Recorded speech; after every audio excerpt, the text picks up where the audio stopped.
என் அன்பார்ந்த ஆசிக் தோழர் நேயர்களே, தமிழகத்தில் அரசியல் சூழல் பரபரப்பா போயிட்டு இருக்கக்கூடிய வேலையில விஜய் கடைசியா நடிச்ச ஜனநாயகன் அப்படிங்கிற படம் சென்சார் போர்டுல இன்னும் சர்டிபிகேட்டே வாங்காத நிலையில இன்னைக்கு 2 தினங்களாக அதை குறித்து பெரிய விவாதம் போயிட்டு இருக்கு. அது இல்லீகலா ரிலீஸ் பண்ணப்பட்டிருக்குன்னு சொல்லக்கூடிய ஒரு குற்றச்சாட்டின் அடிப்படையில பேசப்படுது. ஆனால் இங்க அதைவிட பெரிய ஒரு குற்றச்சாட்டும் ஒரு மனவேதனையும் கொண்டு இன்னைக்கு முஸ்லிம் சமூகம் நின்று கொண்டிருக்கிறது. காரணம், மீண்டும் மீண்டும் இந்த மனநோயாளி அப்படின்னு தான் நான் சொல்லுவேன். ஏன்னா ஒரு டைம் ஒருத்தன் தப்பு செய்யலாம், அந்த தப்பை மீண்டும் மீண்டும் செய்யறான் அப்படின்னா அவன் மனநோயாளின்னு தான் நான் சொல்ல முடியும். அப்படிப்பட்ட நிலையிலிருந்து தான் இந்த படத்துல மீண்டும் முஸ்லிம்களை தீவிரவாதிகளாக சித்தரித்து காட்டியிருக்கிறாரு இந்த விஜய் என்று சொல்லக்கூடிய தற்குறி. ஸோ வாங்க இதை குறித்து இந்த காணொலியில பார்ப்போம். ஏனென்பார்ந்த ஆசிக் தோழர் நேயர்களே, தற்குறின்னு சொன்ன பின்னாடி பல நபர்களுக்கு மிகப்பெரிய கோபம் வந்திருக்கு. ஏன்னா உங்களுக்கு தற்குறின்னு சொல்லிட்டு தான் பல நபர்கள் கூப்பிட்டு இருக்கிறாங்க. நீங்கள் படித்த நபர்களாக இருக்கலாம், இந்த கட்சியில பெரிய கிராஜுவேட்ல இருக்கிறான், விஜய் ஆதரிக்கலாம், விஜய்க்காக நீங்க ஓட்டு கேட்கலாம், எல்லாமே நீங்க செய்யலாம், அது எல்லாத்துக்கும் உங்களுக்கு உரிமை இருக்கு. ஆனால் ஒரு சமூகத்தை குற்றவாளி கூண்டில நிறுத்தி மீண்டும் மீண்டும் கேள்வி கேட்பதும் அந்த சமூகத்தை பின்னடை செய்வதும் ஒரு மிகப்பெரிய நாசகர வேலை அப்படிங்கிறது எப்பதான் உங்களை போன்ற அறிவுள்ள நபர்களுக்கு புரியும் எனக்கு அப்படின்னு தெரியல. ஏன்னா ஆல்ரெடி நம்ம பீஸ்ட குறித்து பல ஆண்டுகளுக்கு முன்னாடி பேசணும். ஸோ பீஸ்ட் அப்படின்ன பின்னாடி அவர்கள் மட்டும் நல்லவர்களா அப்படின்னு நீங்க கேட்கலாம். அன்னைக்கும் நம்ம எதிர்வினை ஆற்றினோம். பீஸ்டை இயக்கிய சன் பிக்சர் ஆகட்டும், கலாநிதிமார் ஆகட்டும், அவர்கள் உட்பட அனைத்து நபர்களையும் நாம் கேள்வி கேட்டோம். ஏன் ஒரு படம் இப்படி இருக்கு, அந்த படத்தை எப்படி நீங்க அங்கீகரிக்கிறீங்க சொல்லக்கூடிய கேள்விகளை கேட்டோம். இப்போ பீஸ்ட் தொடங்கி இப்ப அமரன் வெளியாச்சு. அமரன் தேசபக்தி படம் போல காட்டப்பட்டது, ஆனால் அது முஸ்லிம்களுக்கு எதிரான படமா தான் இருந்துச்சு. அப்பையும் நம்ம என்ன பண்ணணும், இந்த திமுக அரசை நோக்கியும் கேள்வி கேட்டோம். எப்படி அரசு அனுமதிக்கலாம், எப்படி இதற்கான பாராட்டுகள் நீங்க படத்தை பார்த்துட்டு நீங்க கொடுக்கலாம் அப்படின்னு சொல்லிட்டு கேள்விகளை எழுப்பினோம். கமலுக்கும் கேள்விகளை எழுப்பினோம், விஜயகாந்துக்கும் கேள்விகளை அனுப்பினோம். அர்ஜுன் தனிப்பட்ட வாழ்க்கையில பிஜேபியில சார்ந்து இருக்கும் போது அவர் சில சம்பந்தமான முடிவுகளை நோக்கி கேள்விகளை எழுப்பினோம் என்று யார் இந்த முஸ்லிம்களை குற்றவாளி கூண்டுல நிறுத்தணும், பாஜக மனசை குளிர்விக்கணும், இந்துத்துவ மனசை குளிர்விக்கணும்னு நினைக்கிறாங்களோ அனைத்து நபர்களையும் இந்த சமூகம் கேள்வி கேட்டுதான் வந்திருக்கு. அந்த அடிப்படையில எல்லா நபர்களுக்கும் ஒரு நபருக்கு கேட்கப்பட்ட அந்த ஒரு கேள்விக்கு பின்பு மீண்டும் அந்த நபர்கள் தவறு செய்யல. ஆனால் இன்னைக்கு மீண்டும் மீண்டும் ஒரு மனநோயாளி தவறு செய்யறான் அப்படின்னா நிச்சயமாக இது விஜயா தான் இருக்கணும். ஏன்னா கத்தியில ஆரம்பிச்சு பீஸ்டில் ஆரம்பிச்சு இன்னைக்கு வரைக்கும் முஸ்லிம்கள் எல்லாமே தீவிரவாதிகள் அப்படிங்கிற அந்த மனநிலையில ஊன்றி இருக்கிறான் அப்படின்னா இது சைக்கோ மனநிலைன்னு தானே சொல்ல முடியும். தவறு செய்து விட்டீர்கள், மன்னித்து விட்டோம், பெருந்தன்மையை ஏற்றுக்கிட்டோம். ஏன் நானே கூட விஜய் கட்சி ஆரம்பிச்சு போன வருஷம் 6 நோன்பு வைத்திருக்கக்கூடிய அந்த நிலையில வக்பு திருத்த சட்டத்தை எதிர்த்து போராட்டம் அறிவிச்சிருக்காருன்னு பின்னாடி முதல்ல போய் நின்று அந்த கூட்டத்துல நான் பேசிட்டு வந்தேன். அவ்வளவு சந்தோஷமா இருந்துச்சு. ஆனால் அந்த கூட்டத்துல பேசிட்டு வந்ததுக்கு முஸ்லீம் சமூகம் விமர்சனம் செஞ்சிச்சு. ஏன்பா அவன் முஸ்லீம்களை தீவிரவாதிய படத்துல காட்டியிருக்கான், கத்தியில காட்டியிருக்கான், பீஸ்ட்ல காட்டியிருக்கான், அவனுக்கு போய் நீ ஏன் பிரச்சாரம் பண்ணல? என்ன சொன்னேன், அவன் முன்பு வாழ்க்கை வேற மாதிரி இருக்குது, இப்ப வேற மாதிரி ஒரு நிலைப்பாட்டுக்கு மாறலாம். அதனால ஒருத்தரை நம்ம அவருடைய பழைய விஷயங்களை வைத்து புதிய முடிவுகள் எடுக்கக்கூடாதுன்னு சொல்லக்கூடிய விஷயங்களை எல்லாம் நானே சொன்னேன். ஏன்னா அந்த முதல் வக்பு திருத்த மசோதாவுக்கு எதிரான அந்த ஆர்ப்பாட்டத்தை. ஆனா இன்னைக்கு நான் சொல்றேன், அன்னைக்கு நான் பேசின நிலையில இருந்து இன்னைக்கு முற்றிலும் மாற்றி நிக்கிறேன் நான். ஏனென்றால் அந்த போராட்டத்துக்கு அப்புறம் முஸ்லிம்கள் சம்பந்தமாக ஒரு பிரச்சனையில கூட இந்த டிவிகே உடைய தலைவர் விஜய் குரல் கொடுக்கல, பேசல, ஒரு அறிக்கை, ஒரு கண்டனங்கள் கூட தெரிவிக்கல. திருப்பரங்குன்ற பிரச்சனையில ஏதாவது ஒரு மூவ் பண்ணாரா? முஸ்லிம்கள் குறித்து அனுதினமும் இந்தியாவுக்கு பல்வேறு பிரச்சனைகள் நடந்துட்டு இருக்கு, பேசினாரா? எதுவும் பேச. முஸ்லீம்களை விடுங்க, அவர் சார்ந்திருக்கக்கூடிய கிறிஸ்தவர்னு சொல்றாருல ஜோசப், அது சம்பந்தமாக தேவாலயத்துல பிஜேபி உள்ள புந்து அடிச்சிருக்கான், தேவாலயத்தை உடைச்சிருக்கான், எரிச்சிருக்கான், அது சம்பந்தமாக குரல் கொடுத்திருக்கிறாரா? இல்ல இந்துக்களுக்கு இந்துத்துவ சிந்தனை கொண்டவர்கள் மூலம் பாதிப்பு ஏற்பட்டிருக்கு, அது குறித்து பேசியிருக்கிறாரா? சாதிய வன்கொடுமைகள் நடந்திருக்கு சில விஷயங்கள், அதை குறித்து பேசியிருக்கிறாரா? சமூகத்தில் எந்த பிரச்சனையும் பேசாமல் எனக்கு ஓட்டு மட்டும் தான் வேணும் அப்படிங்கிறது என்ன மனநிலை? இன்னைக்கும் சினிமா பாணியிலேயே எல்லா விஷயத்தையும் கையாள்வது என்பது என்ன நிலை? நிச்சயமாக இதை குறித்து நாம் பயக்கின்றோம், அச்சத்தில் இருக்கின்றோம். ஆனால் இதெல்லாம் அரசியல் ரீதியாக இன்னைக்கு சமூக வலைதளங்களை பல நபர்கள் பேசினா கூட நாம் அந்த அளவு அவரை குறித்து பேசல. ஏன்னா அவருக்கு நிச்சயமாக மக்கள் தக்க பதிலடி கொடுத்துருவாங்க, அது எலெக்ஷனுடைய தீர்ப்புல தெரிஞ்சிடும், நம்ம பொறுமையா இருக்கோம். ஆனா இன்னைக்கு நான் சார்ந்திருக்கக்கூடிய இஸ்லாம் சமூகத்தை குறித்தே நீ கேவலமா பேசுறீங்கன்னா எந்த அளவு ஒரு அயோக்கியத்தனமான விஷயமா இருக்குன்னு கொஞ்சம் யோசிச்சு பாருங்க. இந்த படம் கிட்டத்தட்ட ரிலீஸ் ஆயிருக்கு. அது ரிலீஸான செய்திகள் யுவராஜ் உச்சமம் செய்து வெளியிட்டாரா, அது எப்படி வெளியாச்சு அப்படிங்கிற அந்த கேள்விக்குள்ள போனா. ஆனால் இந்த படம் முதல் 4 நிமிடம், அப்புறம் 5 நிமிடம், 2 நிமிடம் சொல்லிட்டு முதல் கொஞ்சமா ரிலீஸ் ஆச்சு. அதுக்கப்புறம் இன்னைக்கு சோசியல் மீடியா முழுக்கவே டெலகிராம் ஆகட்டும், இன்ஸ்டாகிராம் ஆகட்டும், ஃபேஸ்புக்னு சொல்லிட்டு எல்லா தளங்களிலும் சின்ன பிட்டா கிடைக்குது. அதே போல கமெண்ட்ல பாத்தீங்கன்னா முழு லிங்க் அனுப்புங்கன்னு சொல்லக்கூடிய விஷயத்தை கேட்டு பல நபர்கள் டவுன்லோட் பண்ணி இந்த படம் பார்த்துட்டு இருக்காங்க. ஆனால் இது சட்ட ரீதியாக வந்து மிகப்பெரிய தவறான விஷயம். இது மிகப்பெரிய அளவில் நம்மளை பாதிக்கும். காப்பி ரைட்ஸ் அடிப்படையில நம்ம மேல வந்து வழக்கு பதிவு செய்யலாம். 3 ஆண்டுகள் சிறை தண்டனை கிடைக்கக்கூடிய வாய்ப்புகள் இருக்கு. ஆனால் தயவு செய்து இதை வந்து யாரும் என்ன பண்ணாதீங்க, டவுன்லோட் பண்றது, ஷேர் பண்றது போன்ற விஷயங்களை ஈடுபடாதீங்க. ஸோ இந்த படத்தை குறித்து நான் சொல்லக்கூடிய செய்திகள் கூட பார்த்த நபர்கள் எனக்கு சொன்ன செய்தியை வைத்து மையமா வைத்தும் சில கிளிப்பு வந்து Facebookல தெரியுது, வந்துட்டு இருக்கு. அதை வைத்து தான் நம்ம சொல்ல முடியும். ஸோ அதுல முஸ்லிம்களை குறித்த அந்த காட்சிகள் என்பது மிகப்பெரிய அளவுல என்னை கோபத்தில் ஆழ்த்தி இருக்கு. இந்த கோபம் என்பது நிச்சயமாக ஒரு பெரும் திரளாக மக்கள் மத்தியில கொண்டு போய் சேர்க்கணும் விஜய் குறித்த செயல்பாட்டு அப்படிங்கிறது தான் எனக்கு தூண்டுதலா இருக்கு. ஏன்னா நான் சொல்லிட்டேன், பீஸ்ட குறித்து நம்ம பேசும்போது ஒரு ஆலிம் போல இருக்கக்கூடிய நபரை ஒத்த கையில தூக்கிட்டு வர மாதிரி காட்சிகளை பதிவு செஞ்சிருந்தார். ஸோ அதெல்லாம் கடந்த காலம். அரசியல் பயணம் என்பது வேறு காலம் அப்படின்னு நம்ம பார்த்தா கூட இந்த அரசியல் பயணத்துல தந்த கடைசி படத்துல கூட முஸ்லிம்கள் தீவிரவாதிகள் தான் சித்தரிக்கிறான் அப்படின்னா ஒரு நபர், அவன் ஒன்று மனநிலை பாதிக்கப்பட்டு முஸ்லிம்கள் என்ன மிரட்டிட்டாங்க, அச்சுறுத்திட்டாங்கன்னு சொல்லிட்டு அவங்கள்ட்ட ரிவெஞ்ச் எடுக்கிறங்கிறதுக்காக திருப்பி என்ன பண்ணலாம், தன் படத்துல வேணும்னே காட்டலாம். அப்படி இல்லையாட்டி பிஜேபியுடைய அஜெண்டாவை நிறைவேற்றக்கூடிய ஒரு இடத்துலதான் இருக்கிறான்னு பார்க்க முடியுது. ஸோ இந்த ஜனநாயகம் படம் இன்னைக்கு சென்சார்ல இருக்கு. சென்சார்ல வந்து முழுசா வெளியே வரல. அப்ப ஒரு படம் வந்து ப்ரொடியூசர் பாத்தீங்கன்னா, இந்த படத்துடைய ப்ரொடியூஷன் பாத்தீங்கன்னா கேவிஎன் ப்ரொடக்ஷனு வினோத் வந்து இயக்குனரா இருக்கு. எடிட்டர் பாத்தீங்கன்னா பிரதீப்னு சொல்லக்கூடியவர். ஸோ இப்போ இந்த படம் எங்க லீக் ஆயிருக்குன்னு எல்லாரும் கெஸ் பண்றாங்கன்னா இது ப்ரொடியூசர் தான் பண்ணியிருக்கணும். ப்ரொடியூசர் இந்த கேவிஎன்னு சொன்னேன்ல, இந்த ப்ரொடியூசர் பாத்தீங்கன்னா டிவி கீழே ஒரு பொறுப்புல இருக்கிறாரு, அது பிஏவா இருக்காரு விஜய்க்கு கீழே.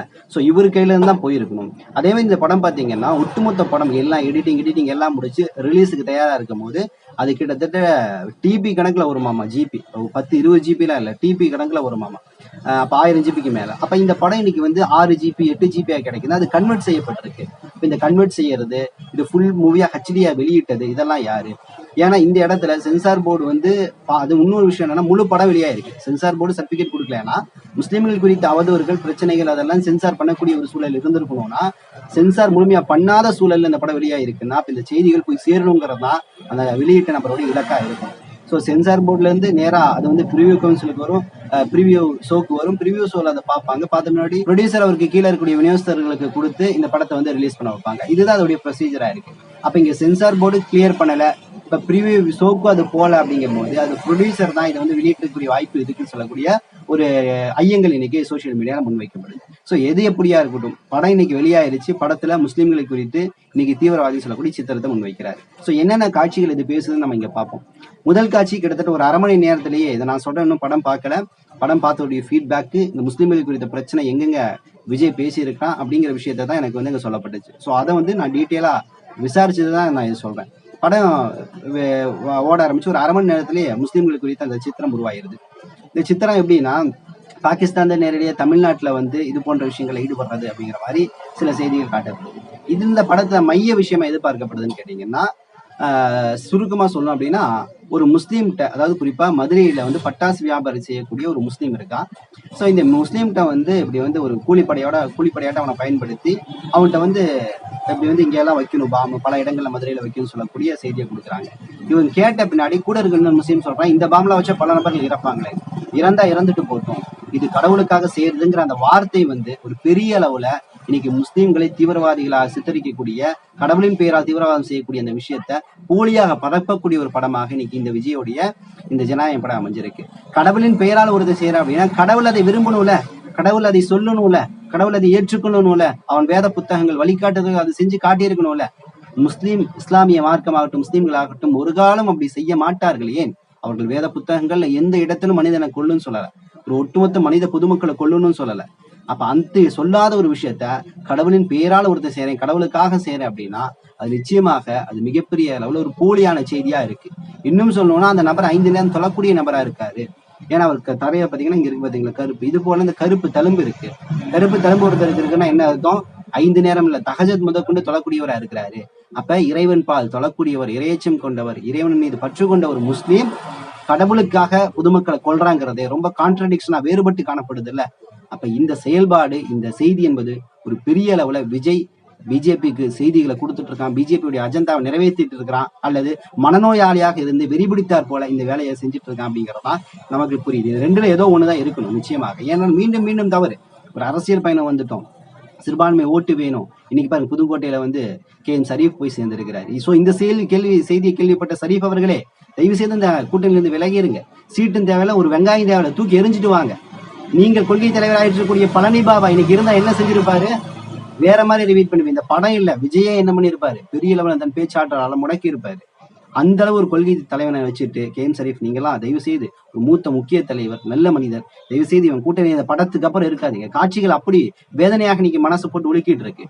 இன்னைக்கு முஸ்லீம்களை எப்படின்ற தீவிரவாதியை சித்தரிக்கக்கூடிய அந்த வேலையை விஜய் தொடர்ந்து செய்யறாரு. நான் சொன்ன விஜயகாந்த், கமல் ஆகட்டும், இன்னும் சன் பிக்சர்ல எடுத்த அந்த படங்கள் ஆகட்டும், அமரன், இந்த எல்லாமே ஒரு முறை செய்து விட்டார்கள்.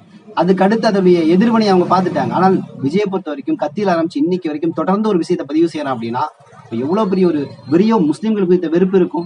இதுல முஸ்லீம் பிள்ளைங்க எல்லாம் இன்னைக்கு டிவிக்கு இணைஞ்சிருக்கிறீங்க. சில பிள்ளைகள் வேட்பாளராக இருக்கிறீங்க. போய் சாமி கோயில்ல போய் இந்த தட்டுல கும்பிட்டு மற்ற தெய்வங்களை வணங்கக்கூடிய நிலைக்கு நோக்கி போயிருக்கீங்க. அதெல்லாம் என்னமா பண்ணுவீங்க? அல்லாஹ்க்கு பதில் சொல்லிட்டு போங்க.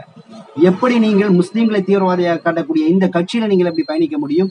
எப்படி விஜயை நீங்கள் ஆதரிக்க முடியும்? நோம்பு திறக்கிற நிகழ்ச்சி நம்பி பள்ளிவாசலுக்குள்ள விட்டுமே விஜய் அவர்களே, உங்களுடைய பிள்ளைகள் எல்லாத்தையும் எல்லாத்தையும் ஆதரிச்சோமே. பிள்ளைகள் இன்னைக்கு ஆதரிச்சுட்டு இருக்காங்கல்ல, அவர்களுக்கு செய்யக்கூடிய கைமாறா இது. இன்னைக்கு சில பிள்ளைகள் பார்க்கணும், விஜய் மேல அவ்வளவு பிரியம். நபி முகமது நபி ஸல்லல்லாஹு அலைஹி வஸல்லம் அவர்கள் நேசிக்கக்கூடிய சமூகம் இந்த முஸ்லீம் சமூகம். அவர்கள் கொள்கையை உள்வாங்கி நடக்கக்கூடிய சமூகம். இப்படிப்பட்ட சமூகத்துல சில மூதேவிகள் இன்னைக்கு விஜய் கார்ல போறான், அப்படி குதிச்சு துள்ளி ஆடுதுங்க. பார்த்துட்டேன். என்ன வகையான சமூகம் இது? அப்ப நிச்சயமாக நான் பீஸ்ட்ல பேசும்போது கூட சொன்ன பின்னாடி ஒரு நபருடைய பதிவு பார்த்தேன். விஜயோடைய தீவிர ரசிகன் அந்த படத்தை பீஸ்ட பார்த்துட்டு சொல்றான், படம்லாம் நல்லா தான் இருக்கு, ஆனா நீங்க முஸ்லீம்கள் பத்தி இப்படிலாம் பேசிட்டு இருக்காதீங்க, முஸ்லீம்கள் வந்து தவறா காட்டாதீங்க அப்படின்னு சொல்லக்கூடிய கருத்தை அந்த ரசிகனே முன்வைத்தான். அந்த அளவு இன்னைக்கு விஜயோடைய செயல்பாடுகள் இருக்கு. சோ விஜய் போன்ற அல்லது இந்த ப்ரொடக்ஷன்ல இருக்கக்கூடியவர்கள், வினோத் போன்றவர்கள் நான் கேட்கக்கூடிய ஒரே கேள்வி, ஆணித்தனமான கேள்வி ஒன்றுதான். முஸ்லீம் சமூகம் தீவிரவாதம் செய்யுது, எக்ஸ்ட்ரீமிஸ்ட் இருக்கான்னு பேசக்கூடிய நீங்கள் அந்த படத்துல அந்த சீன் எப்படி வருதுன்னு கேட்டீங்கன்னா, முஸ்லீம்கள் கையில பாம்பு கொடுத்து ஒருத்தர் செய்யறான். கடைசி சீன்ல பாத்தீங்கன்னா இந்து முஸ்லீம் ஒற்றுமையாயிடுறான், மதமன பிரிஞ்சது போதும்னு சொல்லிட்டு இங்க ஹிந்து கையில போய் ஒருத்தர் ஆயுதம் கொடுக்குறான், அவன் அடிக்க வரான். ஆனா கடைசியில் 2 பேரும் ஒத்துமையா இருக்கணும் அப்படிங்கிற மாதிரி முடிச்சிடுறாங்க. நல்ல கன்க்ளூஷன்ல முடிக்கிறாங்க. நான் கேட்கிறேன், முஸ்லீம்கள் தீவிரவாதிகள் எக்ஸ்ட்ரீமிஸ்ட் இருக்கிற மாதிரி இந்துத்துவ தீவிரவாதி இருக்கான்ல யஸ்வந்த் சிண்டே, இன்னைக்கு அபிடவிட் கொடுத்துருக்கிறான். என்ன சொல்றான்? ஆம், நாங்கள் ஆயுத பயிற்சி எடுத்தோம், நாங்கள் கத்தி பயிற்சி இருக்கக்கூடிய எல்லா ஆயுத பயிற்சியும் நாங்கள் எடுத்தோம், அபிடவிட் கொடுக்குறான். அப்ப இந்துத்துவ தீவிரவாதி இயல்பாக இருக்கிறான். இங்க முஸ்லீம் தீவிரவாதிங்கிறத ஃபைன் பண்றாங்க, கண்டுபிடிக்கிறாங்க. அவன் எக்ஸ்ட்ரீமிஸ்டா இருக்கிறான். எக்ஸ்ட்ரீமிஸ்ட் எங்கிருந்து இருக்கிறான்? அமெரிக்கா மூளைச்சலவையா, ISIS பின்புலத்திலிருந்து இருக்கிறானா, இல்ல பாகிஸ்தான் தீவிரவாதி எங்கிருந்து செயல்படுறான்? அப்ப இது எல்லாமே இஸ்லாமிய மார்க்கத்தின் அடிப்படையில் தான் செய்யறானா, அல்லது வேற நபர்கள் இவர்களை இயக்குறாங்களா? முஸ்லீம் தோற்றத்தில் இருந்து அவன் வேற முஸ்லீம்கள் மீது பழிய போடுவதற்கோ இல்ல வேற சில கலவரங்களை நிகழ்த்துவதற்கோ செயல்படுத்தப்படுறாங்கிற பல கேள்விகள் இருக்கு. ஆனால் இங்க ஓப்பனா யஸ்வந்த் சிண்டே சொல்றான், ஆம் நாங்கள் ஆயுத பயிற்சி எடுத்தோங்கிறான். இவனை எந்த கேட்டகரியில சொல்றீங்க? இவனை போன்றவர்கள் இன்னைக்கு தீவிரவாத நடவடிக்கையில் ஈடுபட்டு இருக்கிறாங்கல்ல, முஸ்லீம்களை அச்சுறுத்தி. அப்ப இந்த படத்துல நியாயமா நீங்க என்ன பண்ணிருக்கணும்? முஸ்லீம்களை காட்டின அதே வேளையில இந்துத்துவ தீவிரவாதின்னு ஒருத்தர் இருக்கான், அவன்கிட்ட போய் இவன் என்ன பண்றான்? பாம்பு வைக்க சொல்றான். அந்த இந்துத்துவ தீவிரவாதி என்ன பண்றான்? பல இடங்கள்ல மதுரையில பாம்பு வச்சான், அது வெடிச்சிச்சு, அப்ப முஸ்லீம்களுக்கு எதிராக இதை செஞ்சான், இறுதியில இந்து முஸ்லீம்கள் ஒற்றுமையானாங்க அப்படின்னு நீ காட்டியிருக்கும். அப்ப அந்த தைரியம் தெம்பும் உனக்கு இருக்கா? ஒரு இந்துத்துவ தீவிரவாதியை இவன் தீவிரவாதின்னு அம்பலப்படுத்தக்கூடிய தைரியம் இருக்கா? ஒருவேளை நீ பண்ணிட்டேன், அவன் பணம் காலி, நீயே காலி. இப்ப முஸ்லீம்களை இழிச்சா வாங்கலாம், நீ எல்லாம் பேசிட்டு போவ, நாங்க பொறுமையா காது கொடுத்து கேட்டுட்டு இருக்கணும், நீ சொல்லக்கூடிய கருத்தெல்லாம் கேட்டுணும், உனக்கு ஓட்டும் போடணும்னு. ஆனால் தயவு செய்து இந்த எலெக்ஷன்ல நான் அவனுக்கு எதிரான கேம்பெயின் கிடையாது. இவ்வளவு நாள் ஏன் பொறுமையா இருந்தேன்னா, சரி என்னமோ பேசிட்டு போவேன், ரசிக குஞ்சுகள் இப்படியே இருந்துட்டு போங்க, எலெக்ஷன் ரிசல்ட் தெரிஞ்சு போயிடும். நீங்க அவ்வளவு கூட்டம் கூட்டினது அது ரசிகர் கூட்டமா இல்ல அது வாக்காளர் கூட்டமா அப்படிங்கிறது, ரசிகர்களா இல்லது அவர்களுடைய தொண்டர்களா தெரிஞ்சு. ஊருக்கு தேர்தல் பிரச்சாரத்துக்கு விஜய் வர்றாருன்னு வைங்களே, ஊர்ல இருக்க எல்லா மக்களும் போய் நின்று வேடிக்கை பார்ப்பாங்க. பார்க்கக்கூடிய எல்லா மக்களும் வாக்காளர்கள் சொல்ல முடியுமா? ஆனா பல நபர்கள் ரசிகரா இருக்கலாம், வேற கட்சியை சார்ந்த விஜயை பார்க்கலாங்கிறதுக்காக வரலாம். போக்கிரியில் எப்படி நடிச்சாரு, இந்த படத்துல எப்படி நடிச்சாருன்னு சொல்லிட்டு அவருடைய அந்த நடிப்பை பார்த்த நபர்கள், வியந்த நபர்கள் அவரை ஒரு ரசிகனாக பார்க்கலாம். தவிர நிற்கக்கூடிய எல்லாமே வாக்காளர்கள் எடுத்துக்க முடியாது. நிற்கக்கூடிய நபர்கள்ல வேற கட்சியை சார்ந்தவன் இருக்கலாம், வேற கொள்கையை சார்ந்தவர் இருக்கலாம், எல்லா விதத்திலும் வெவ்வேறாக இருக்கலாம். அப்ப எல்லா நபர்களும் ஓட்டா மாறும் அப்படிங்கறதுதான் இங்க பெரிய முட்டாள்தனம். அதுதான் இந்த எலெக்ஷன்ல தெளிவாக நமக்கு ரிசல்ட் காட்டும். சோ அந்த விஷயங்கள் வேறு. இப்ப இங்க முஸ்லீம்களை நீ தீவிரவாதியை காட்டுறதுக்கு நீ யார் அப்படிங்கறதா இங்க கேள்வி. இது சம்பந்தமாக பல்வேறு விஷயங்கள் இங்க பேசப்படுது. இது சம்பந்தமாக விஜய் மீது வழக்கே தொடுக்கணும் என்ன கேட்டா. எப்படி நீ திரும்ப திரும்ப முஸ்லீம்களை தீவிரவாதியை காட்டலாம்? ஒரு பதற்றமான சூழல் எப்படி வச்சிருக்கலாம்? எங்களை மீண்டும் இப்படி குற்றவாளி கூண்டுல நீத்து நீ கேள்வி கேட்கக்கூடிய அளவுக்கு நீ வந்து பெரிய ஆளா? இன்னைக்கு இவங்களுடைய ரசிகர்கள் முட்டு கொடுத்துட்டு இருக்கிறீங்கல்ல, ஐயோ படம் வேஸ்டா போச்சு, பல கோடி நஷ்டமாயிருச்சு, எவ்வளவு பேருடைய உழைப்பு, என்ன உழைப்பு இருக்கு? இவ்வளவு உழைப்புகள் போட்டு ஒரு படத்தை முஸ்லீம்களுக்கு எதிராக உருவாக்குறதெல்லாம் பெரிய உழைப்பா? பல ஆட்சிய டெக்னீஷியன் எல்லாத்துக்கும் சம்பளம் கொடுத்துட்டீங்க, முடிஞ்சு போச்சு, அவன் கூலி வாங்கிட்டு போயிட்டான். இல்ல எனக்கு தெரிஞ்சு கிட்டத்தட்ட ஒரு 70-80% விஜயோடைய பணமா தான் இருக்கக்கூடிய வாய்ப்புகள் இருக்கு. சோ இப்படிப்பட்ட படத்தை எடுத்துட்டு இன்னைக்கு அது ரசிகர்கள் அதுக்கு முட்டு வேற கொடுத்துட்டு இருக்கீங்க. உங்கள்ட்ட ஒரு கேள்வி கேட்கறேன். இப்போ வந்து TN 2026 ஒரு படம் வந்திருக்கல, 2026 சொல்லிட்டு. சோ இந்த படத்துல பாத்தீங்கன்னா நட்டி நடிச்சிருக்கிறாரு. சோ இந்த படம் கிட்டத்தட்ட பாத்தீங்கன்னா விஜயோடைய பயணத்தை தான் குறிக்கிற மாதிரி இருக்கு. விஜயோடைய அரசியல் பயணம், அந்த ஆடை ஆகட்டும், இந்த தாடி சேப்பு, பெப்பர் மிக்ஸ் ஸ்டைல் தாடி, அந்த கையுடைய பொசிஷனு, அப்ப முழுக்க முழுக்க விஜயோடைய அரசியல் பயணத்தை வந்து கேலிப்படுத்துற மாதிரி தான் வந்து இந்த TN 2026 சொல்லிட்டு பேசுறீங்களே. அப்ப உங்கள் விஜய் உங்களுடைய தலைவரை போல ஒருத்தன் ஆடை அணிஞ்சு தாடி வச்சிருக்காங்கிறதுக்காக பெரிய அளவுல எதிர்ப்பு காட்டக்கூடிய நீங்கள், ஒரு முஸ்லீம் சமூகத்துடைய முக்கிய அடையாளமா இருக்கக்கூடிய தாடி தொப்பியை அணிந்து கொண்டு முஸ்லீம்கள் தொழுகை செய்யக்கூடிய சமயத்தில் வரக்கூடிய அடையாளத்தையும் வைத்துக் கொண்டு ஒருத்தன் கடவுளின் பெயரால் நான் இப்படி வந்து பாம்பு வைப்பேன் மதுரையில பல இடங்கள்ல அப்படின்னு சொல்வது என்பது என்ன வகையான மனநிலை? இது வந்து வெறும் நான் வந்து இந்த ஜனநாயகத்தோட நிறுத்தல. இன்னும் காந்தாரா படத்துல பாருங்களேன், பழங்குடி மக்களை வந்து கொள்வதற்குன்னு ஒரு கூட்டம் வரும். அந்த கூட்டத்துல நாட்டு வெடிங்கோட தூக்கி ஒருத்தன் போட்டுருப்பான். அவன் பேர் பார்த்தா அப்துல். அவன் வீட்டுல போய் எல்லாரும் போய் பார்த்தோம்னா ஃபுல்லா அப்துல்லோடைய வீட்டுல எல்லாமே நாட்டு வெடி குண்டா இருக்கு. அப்ப பழங்குடி கூட்டத்துல குண்டு போடுறவன் கூட முஸ்லீமா தான் இருக்கிறான். குண்டுனாலே அவன் முசல்லால சுருட்டி வச்சிருப்பான், குரானுக்கு பின்னாடி ஒழிச்சு வச்சிருப்பான். அவன் என்னதான் பெரிய இபாதத்தாலியா இருந்தாலும் அந்த குண்டு வச்சிருப்பான். அந்த மனநிலை இருக்குன்னு சொல்லிட்டு ஒரு நல்ல கொள்கை கொண்ட, ஒரு நல்ல தூய்மையான சமத்துவ கொள்கையை கொண்ட ஒரு நபருடைய வழிபாட்டு முறையில கூட அவன் வந்து என்ன பண்றான், குரானுக்கு பின்னாடி வந்து ஆயுத கடத்தல் புத்தகம் வச்சிருப்பான்னு சொல்லிட்டு ஒரு கேவலமான மனநிலையில இருந்தா இந்த படங்கள் எடுக்கப்படுது. அப்ப நான் சொன்ன மாதிரி காந்தாராவாகட்டும், இந்த படம் ஆகட்டும், எல்லாமே முஸ்லீம்கள் ஏதோ ஒரு விதத்துல ஒண்ணும் இல்ல, ஒரு முஸ்லீம் குறித்து ஒரு செய்தி வருதுன்னு வைங்களேன், ஒரு செய்தி டிவில ஓடிட்டு இருக்கு, முஸ்லீம் இது செய்தி விட்டார், அந்த ஒரு செய்திய ஒரு முஸ்லீம் தொப்பி அணிச்சு உட்காந்து பாத்துட்டு இருக்கான்னு வச்சுக்கோங்களேன், அவனை சுத்தி மக்களுடைய பார்வை எப்படி இருக்கும் தெரியுங்களா? அந்த செய்தியை பார்த்துட்டு இவனை ஒரு ரியாக்ஷன் பண்ணி பார்ப்பாங்க, அந்த இடத்துல அவன் செத்துட்டான். அப்படித்தான் என் மனநிலை இருக்கு. ஆனால் தயவு செய்து மீண்டும் மீண்டும் இந்த தவறை விஜய் செய்வதை எல்லாரும் பொறுமையா பார்க்காதீங்க, கேள்வி கேளுங்க. இனிமேல் நிச்சயமாக விஜய் இந்த தமிழ்நாட்டு மண்ணில் ஒண்ணுமே பண்ண முடியாதுங்கிறது எனது ஆதங்கமா இருக்கு. நீ இவ்வளவு கோவப்படுறேன் அப்படின்னு கேட்டீங்கன்னா, ஏன் இவ்வளவு ஆதங்கப்படுறேன்னா, ஒரு முஸ்லீமாக இருந்தாதான் உங்களுக்கு அந்த வழி தெரியும். இன்னைக்கு முஸ்லீம்கள் வட மாநிலத்துல எவ்வளவு கஷ்டப்படுறாங்க. அவன் தீவிரவாதின்னு சொல்லி அவன் ஒட்டுமொத்த வாழ்க்கை முடிச்சு வச்சிருக்கிறாங்க. ஒரு சமூகம் பெரிய அளவுல பின்தங்கி கொண்டிருக்கிறது. இப்படி இக்கட்டான ஒரு சூழல்ல, ஒரு அரசியல் பயணத்துல வரக்கூடிய சமயத்துல, சிறுபான்மை ஓட்டு வேணும்னு நம்பக்கூடிய நீங்க சமயத்துல நல்லா உட்காந்து நோம்புல கஞ்சியில கொற்றால குருமாவை குடிச்சு போட்டு எல்லா வேலையும் பார்த்துட்டு முஸ்லீம்களுக்கு ஆதரவு மாதிரி காட்டிட்டு ஒரு பக்கம் படத்துக்குள்ள இவ்வளவு விஷம கருத்தை வச்சிருக்கக்கூடிய விஜய் நிச்சயமாக ஒரு அயோக்கியத்தனத்திலும் ஒரு அயோக்கியத்தன வேலை செஞ்சுட்டாரு. அதனால தயவு செய்து அவனுக்கு கண்டனம் தெரிவிங்க. நிச்சயமாக விஜய் மேல இருந்த கொஞ்சம் நஞ்சம் இந்த தமிழக அரசியல் களத்துல அரசியல் செய்ய தகுதியற்ற ஒரு நபராக இன்னைக்கு இருக்கிறாரு அப்படிங்கிறதுதான் ஒரு முக்கியமான பார்வையா இருக்கு. இதே விஜய் அரசியல் பயணத்துடைய துவக்கத்திலேயே பாஜகவை கடுமையாக எதிர்த்து ஒரு நல்ல அரசியல் நிலைப்பாட்டை கொடுத்து திமுக எதிர்த்துட்டு போ, திமுக மேல நமக்கு விமர்சனம் இருக்கு, பாஜக எதிர்க்கிறியா, இரண்டையும் சரியான விகிதத்துல கொண்டு வந்து சரியான பேச்சையும் கொள்கையும் முன்வைத்து முஸ்லிம்கள் சிறுபான்மை மக்களுடைய பிரச்சனையை அடையாளப்படுத்தி எல்லாம் சரியாக செய்திருந்தால் இன்னைக்கு அரசியல் களம் என்பது வேற மாதிரி இருந்திருக்கும். கிட்டத்தட்ட அது நீங்க சொல்றீங்கல்ல இந்த டிவிகேவிஸ் டிஎம்கே, அந்த மாதிரி வந்து டிவிகேவி சார்ந்து பல முஸ்லிம் கட்சிகள் போய்கிட்ட வாய்ப்பு இருந்திருக்கும், பல நிலைப்பாடுகள் மாறி இருக்கும். ஏன் கிட்டத்தட்ட அது ஒரு எதிர்கட்சியாகவே ஒரு கட்டமைப்பு உருவாக்கி இருக்கும் ஏடிஎம்கே அடுத்து. அந்த அளவு நீங்க என்ன பண்ணிருக்கலாம், சரியா கொண்டு போயிருக்கலாம். ஆனால் நீங்கள் ஒரு கோழையாக இருந்து கொண்டு கிட்டத்தட்ட பிஜேபி என்னென்ன வேலையை இந்த தமிழகத்துல செய்யுமோ அதை அமைதியாக செய்து கொண்டிருக்கிறீங்க அப்படிங்கிறதா நமது பார்வையாக இருக்கு. அதனால முஸ்லிம் சமூகம் பொறுமையா இருக்காதீங்க, கேள்வி கேளுங்க. நிச்சயமாக இது வந்து ஒரு பெரிய அளவுல சர்ச்சைக்குள்ளான ஒரு விஷயமா இருக்கு. கொஞ்சம் யோசிங்களே, இந்த படம் வெளியாகணும் தவிச்சிட்டு இருந்தாங்க. சென்சார் செய்யப்பட்டிருந்தா சில சீன் மிஸ் ஆயிருக்கலாம். சென்சார் செய்யாம முழு படம் இன்னைக்கு லீக் ஆனதுனால இந்த செய்திகள் நமக்கு கிடைக்குது.